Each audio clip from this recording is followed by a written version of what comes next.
আজকে তোমাদের আমার নিজের জীবনের একটা গল্প শোনাবো। যদিও বিশ্বাস করা অথবা না করাটা তোমাদের ব্যাপার।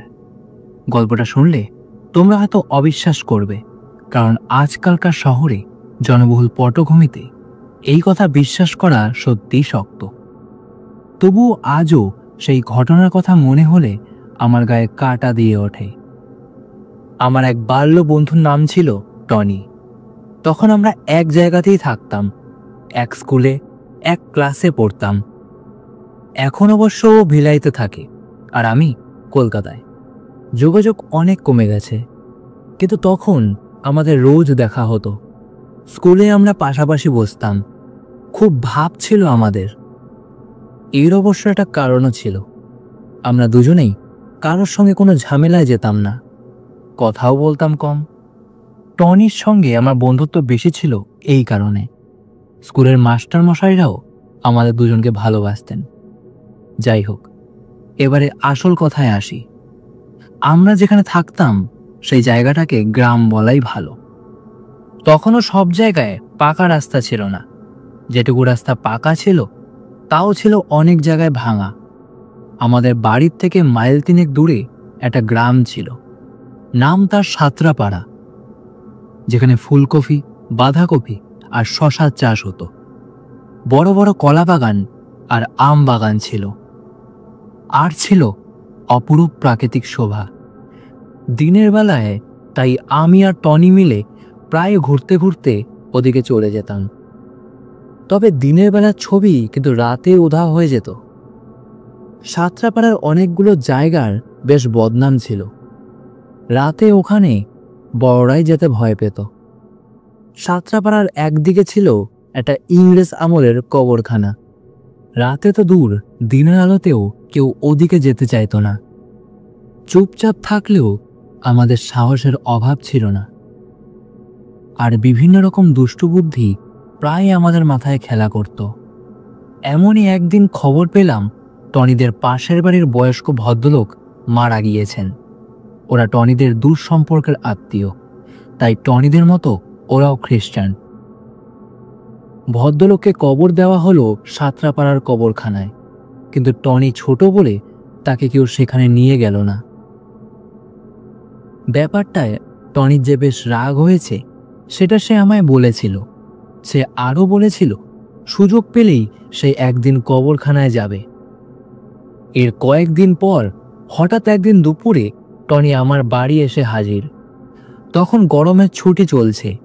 এই সেই টনি আমার হাত ধরে পেছনের বাগানে নিয়ে গেল। আমি অবাক হয়েছিলাম। ব্যাপার কি রে?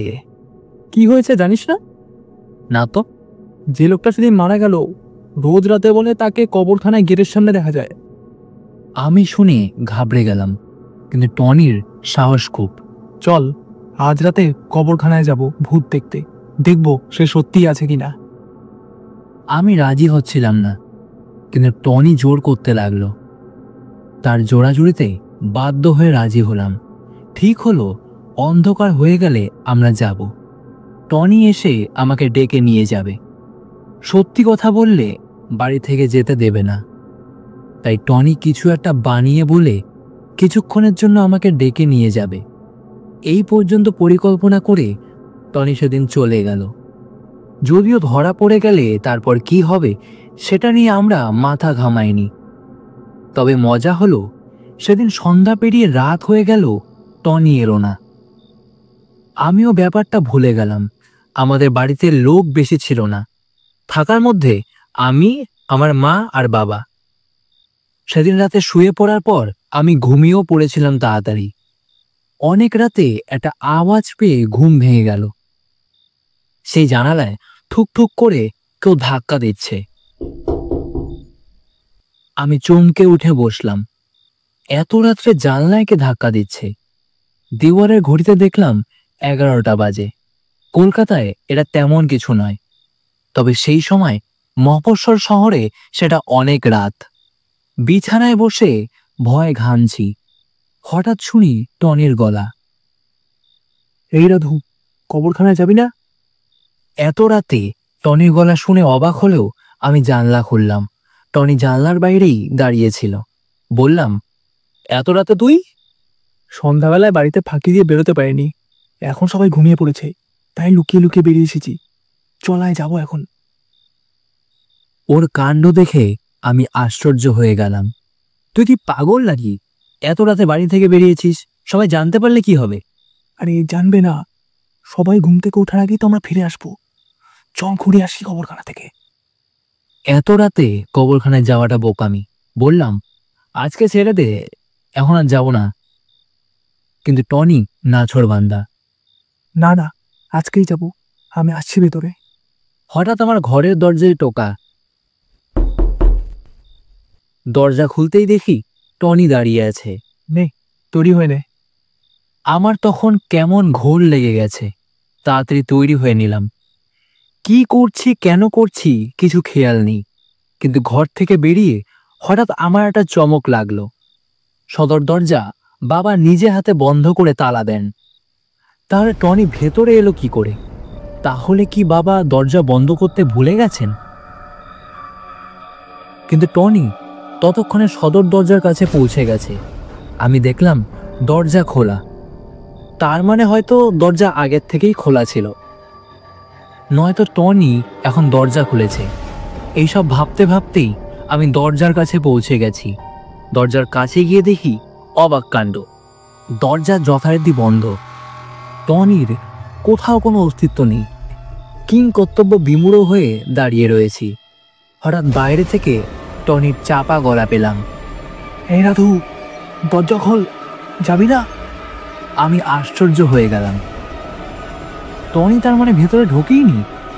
তাহলে ভেতরে আমি এতক্ষণ ধরে কাকে দেখলাম? কিন্তু টনির গলা শুনলে বরাবর আমি মাতোয়ারা হয়ে যাই, কোনো তাল জ্ঞান আমার থাকে না। সেদিনও তার ব্যতিক্রম হলো না। আমি জলদি দরজা খুলে ফেললাম। বাইরে এসে দেখি কিছু দূরে চাঁদের আলোয় টনি দাঁড়িয়ে রয়েছে। চারপাশ জনশূন্য। আকাশে চাঁদের আলো থাকলেও তা কেমন ঘোলাটের মতো। হঠাৎ দূরে কোথাও একটা রাতচরা পাখি ডেকে উঠল, কেমন যেন ডাকটা। ভয় আমার বুকের ভেতর ছ্যাঁত করে উঠল। এমন সময় টনি আমাকে হাতছানি দিয়ে ডাকলো। আমি মন্ত্রমুগ্ধের মতো ওর দিকে এগিয়ে গেলাম। তারপর বলল, চল যাই। ওর হাসিটা আমার কেমন যেন লাগলো। টনি আগে, আমি পেছনে। টনি যেন হাওয়ার বেগে ছুটছে। প্রাণপণে ছুটেও আমি ওর নাগাল পাচ্ছি না। ছুটতে ছুটতে জিভ বেরিয়ে আসার উপক্রম। জোর করে ওর নাম ধরে ডাকতে গেলাম, গলা দিয়ে কথা বেরোলো না। এই করতে করতে কখন যেন কবরখানার গেটের সামনে চলে এসেছি। গেট খোলা। টনিকে আশেপাশে কোথাও দেখতে পেলাম না। গেটের একদিকে কবরখানার অফিস, সেখানে 24 ঘন্টা লোক থাকার কথা, কিন্তু দেখলাম অফিস তালা বন্ধ। এমন সময় হঠাৎ টনির গলা পেলাম। আজকে অফিসে কেউ নেই, আজ একটা বিশেষ দিন, তাই তো আজকের দিনটা বেছে নিয়েছিস। খেয়াল করলাম টনি আমার পাশেই দাঁড়িয়ে আছে, কিন্তু এতক্ষণও কোথায় ছিল? সে কথা জিজ্ঞেস করার আগেই টনি বলল, চল ভেতরে চল। ওর পেছনে পেছনে কবরখানার ভেতরে ঢুকলাম। চারিদিকে আগাছার জঙ্গল, দূরে আবার কোথাও রাতচরা পাখি ডাকলো। তখনই হঠাৎ পাশেই একটা বাচ্চার কেঁদে ওঠার আওয়াজ পেলাম। এই নির্জন কারখানায় বাচ্চা আসবে কোথা থেকে? আমার মাথার মধ্যে কেমন করে উঠল। কান্নার আওয়াজে মনে হলো চতুর্দিকে কিসের যেন অশুভ ইঙ্গিত। পৃথিবীর সব অশুভ শক্তি আজ যেন এই কবরখানায় জেগে উঠতে চাইছে। আশেপাশে সার দিয়ে কবর, কোথাও প্রাণের চিহ্ন মাত্র নেই। মাটির তলা থেকে যেন মৃতের দল আমাকে দেখে যেন হা হা করে অট্টহাসি করল।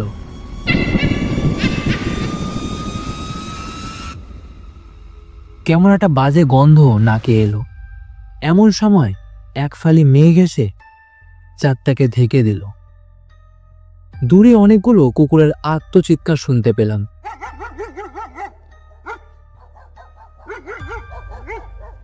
মনে হলো কবরগুলোর তলায় কারা যেন গুমিয়ে গুমিয়ে কাঁদছে। বুঝলাম আর এখানে থাকা উচিত হবে না। টনি আবার কোথায় হারিয়ে গিয়েছিল। ওর নাম ধরে চিৎকার করলাম, টনি, হ্যাঁ টনি।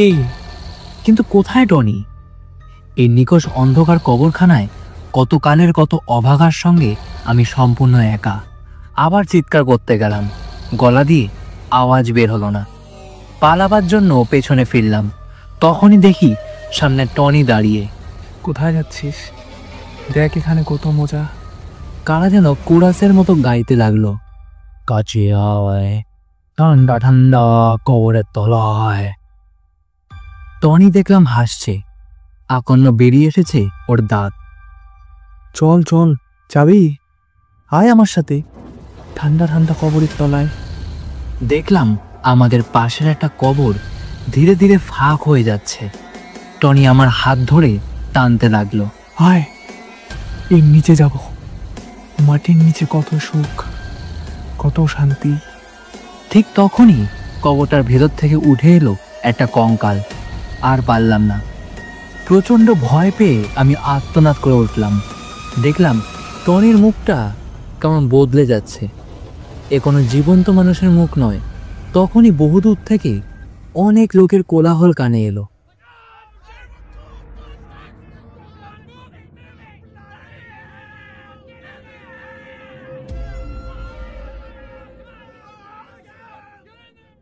পরদিন আমার জ্ঞান ফিরেছিল আমাদের শোয়ার ঘরে।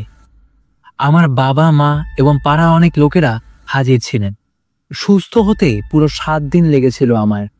পরে শুনেছিলাম টনি নাকি সেদিন বাড়ি থেকে বেরোয়নি। ডাক্তার বলেছিল আমি ঘুমের ঘরে স্বপ্ন দেখে এই কাণ্ড ঘটিয়েছি। কিন্তু হলপ করে বলতে পারি আমি সেই রাতে মোটেই স্বপ্ন দেখিনি।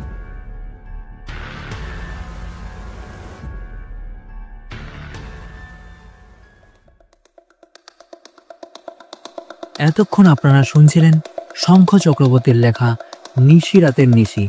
গল্পটি যদি আপনাদের ভালো লেগে থাকে তাহলে লাইক করুন, বন্ধু এবং প্রিয়জনের সাথে শেয়ার করুন।